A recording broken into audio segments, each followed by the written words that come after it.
اپنے اندر سے ڈر اور خوف کو ختم کرو اور یاد رکھو مسلمان کے دونوں ہاتھوں میں لڈو ہے، وہ جیے گا دین اسلام کے ساتھ جیے گا تو غازی بن کر کے جیے گا، اور اگر مرے گا دین اسلام پر تو شہید ہو کر کے مرے گا۔ نعرہ تکبیر، جمعیت علماء ہند، مولانا ارشد مدنی، جمعیت علماء ہند، نعرہ تکبیر۔ الحمدللہ رب العالمین والصلاة والسلام على سید الانبیاء والمرسلین وعلى آلہ الطاہرین المطہرین، اما بعد فقد قال النبی صلی اللہ علیہ وسلم يوشك أن يأتي على الناس زمان لا يبقى من الإسلام إلا اسمه ولا يبقى من القرآن إلا رسمه، مساجدهم عامرة وهي خراب من الهدى، أو كما قال رسول الله صلى الله عليه وسلم۔ محترم صدر جلسہ، حضرات علماء کرام اور دور دراز سے آئے ہوئے ہمارے محترم بزرگوں،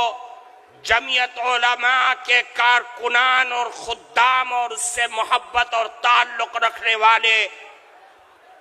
میرے عزیز دوستو، آج کا یہ صوبائی اجلاس جمعیت علماء بہار کا، جس میں اصلاح معاشرہ کے سلسلے میں آپ حضرات کو وہ پیغام دیا جا رہا ہے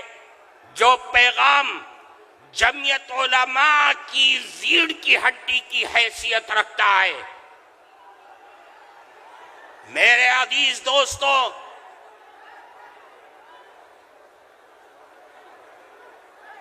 اصلاح معاشرے کا تعلق مسلمانوں کی زندگی سے وابستہ ہے، مسلمانوں کی معاشرتی اور معاملتی زندگی سے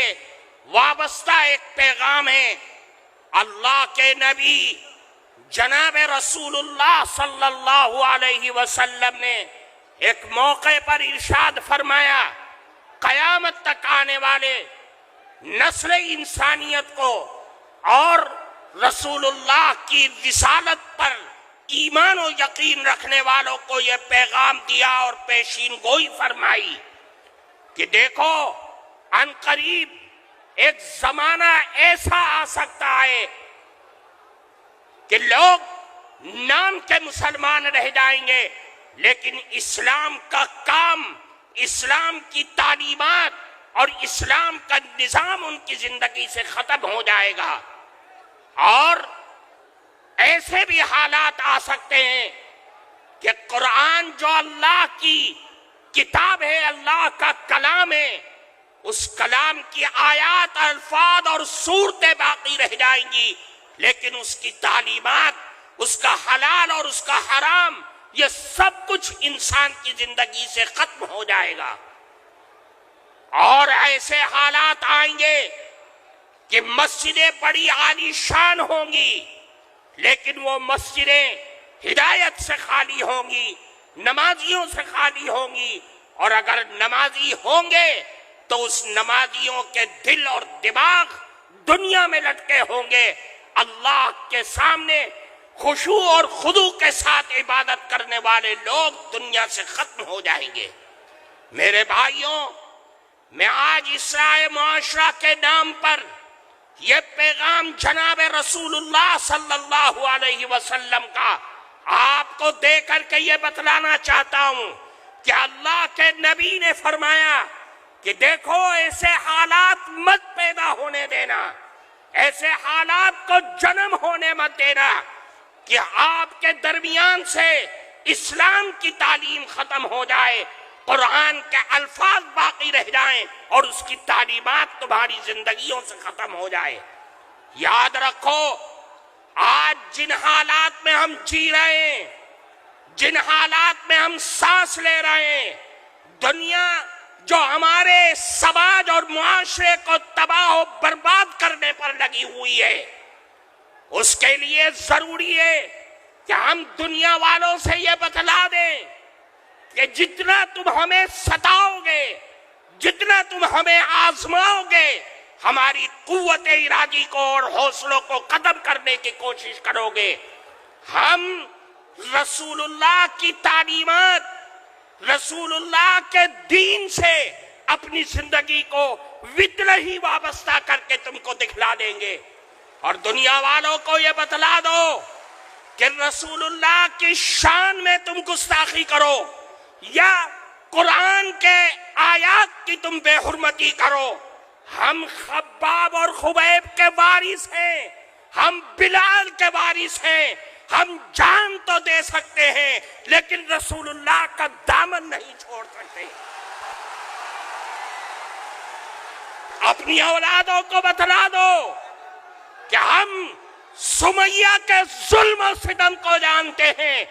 اس نے اپنی جان دے دی کفار مکہ کی برسوں کی نوک پر، ہم سب کچھ جانتے ہیں، ہم اس سمیہ کے وارث ہیں جو جان تو دے دیں گے لیکن رسول اللہ کی تعلیم کو اپنی زندگی سے ختم نہیں ہونے دیں گے۔ اور تم کیچڑ اچھالو، اللہ کی کتاب پر کیچڑ اچھالو، رسول اللہ کی ذات پر کیچڑ اچھالو، یاد رکھو میرے آقا چاند اور سورج ہیں، تم تھوکو گے چاند پر تو تمہارا ہی منہ کالا ہوگا۔ میرے عزیز دوستو، میں آپ کو اس اسٹیج پہ یہ پیغام دینا چاہتا ہوں کہ آپ یہاں سے اٹھ کر کے جائیں، اپنی اولاد کی صحیح تربیت کریں اور ان کو وہ پیغام سنا دیں جو حضرت ابراہیم نے، حضرت یعقوب نے پیغام دیا تھا کہ اے لوگوں، وَوَصَّىٰ بِهَا إِبْرَاهِيمُ بَنِيهِ وَيَعْقُوبُ يَا بَنِيَّ إِنَّ اللَّهَ اصْطَفَىٰ لَكُمُ الدِّينَ فَلَا تَمُوتُنَّ إِلَّا وَأَنْتُمْ مُسْلِمُونَ۔ اے لوگوں، تمہارے لیے اللہ نے دین کو چن لیا ہے، دین اسلام کو چن لیا ہے، تم مر تو جانا لیکن دین اسلام کا دامن نہ چھوڑ دینا۔ اور میں آپ کو اس اسٹیج سے خیر سگالی کے طور پر یہ پیغام دینا چاہتا ہوں، اپنے اندر سے ڈر اور خوف کو ختم کرو اور یاد رکھو مسلمان کے دونوں ہاتھوں میں لڈو ہے، وہ جیے گا دین اسلام کے ساتھ جیے گا تو غازی بن کر کے جیے گا، اور اگر مرے گا دین اسلام پر تو شہید ہو کر کے مرے گا۔ یہ جمعیت علماء کا پیغام ہے، اس لیے میرے بھائیوں آپ یہاں سے جائیں، اپنی اولاد کی صحیح تربیت کریں، اس لیے کہ معاشرے کی سب سے پہلی سیڑھی اور سب سے پہلا زینہ اپنی اولاد کی صحیح تربیت کرنا ہے۔ اس لیے میرے بھائی، میں آج اس مبارک اسٹیج سے اس مبارک خداموں کے سامنے ہم آپ کو یہی پیغام دینا چاہتے ہیں کہ کسی کی حرکتوں سے اپنے دل میں ملال مت پیدا کریے، بلکہ آپ یہ کہیے کہ ہم رسول اللہ کے غلام ہیں اور ان کی غلامی پر مرنا ہماری زندگی کا آخری لمحہ ہے اور آخری خواہش ہے۔ وآخر دعوانا ان الحمدللہ رب العالمین۔ ماشاءاللہ، جزاک اللہ، تقبل اللہ، بارک اللہ۔ اختصار کا صحیح مطلب مولانا اظہر مدنی صاحب سمجھتے ہیں۔ ماشاءاللہ یہ بہت عالم باعمل ہے۔ میں نے اختصار میں کہا تھا 8 منٹ میں اپنا خطاب انہوں نے پورا کر دیا۔ خطاب باثواب، اللہ تعالی ہم کو عمل کی توفیق عطا فرمائے۔